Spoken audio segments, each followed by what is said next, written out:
জীবনে তো খেজুরের রস অনেক সংরক্ষণ করেছি। আপনারা কি জানেন খেজুরের রসের মতো করে কাঁঠালের রসও সংরক্ষণ করা যায়?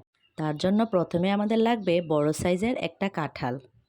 গাছ থেকে দেখে বড় দেখে পাকা দেখে একটা কাঁঠাল পেড়ে নিলাম। তারপর কাঁঠালটা ভেঙে কোষগুলাকে আলাদা করে নিলাম। আমার মিঠু কাঁঠাল ভাঙা দেখে কাঁঠাল খাওয়ার জন্য ডাকাডাকি করছিল, তাই তাকে একটু খাইয়ে দিলাম। সবগুলা কোষ থেকে বিচিগুলাকে আলাদা করে নিলাম।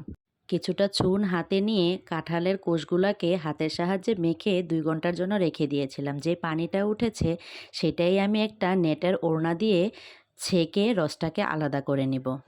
ব্যাস এইটুকুই। এবার আমি চুলায় আগুন ধরিয়ে যে পাতিলাটাতে কাঁঠালের রসটা নিয়েছি সেটা বসিয়ে দিব চুলায়। উপরে যে ফেনাটা ভেসে উঠছিল সেটাই ছিল চুনটা। এটাকে ফেলে দিতে হবে, না হয়তো খেতে তিতা লাগবে। অনবরত নাড়তে হবে, না হয়তো নিচে দিয়ে লেগে যাওয়ার সম্ভাবনা আছে। এই তো আমার তোয়াক রেডি হয়ে গিয়েছে। খারাপ লেগেছে এটাই যে এত বড় একটা কাঁঠাল থেকে আমি মাত্র এটুকু রস পেলাম।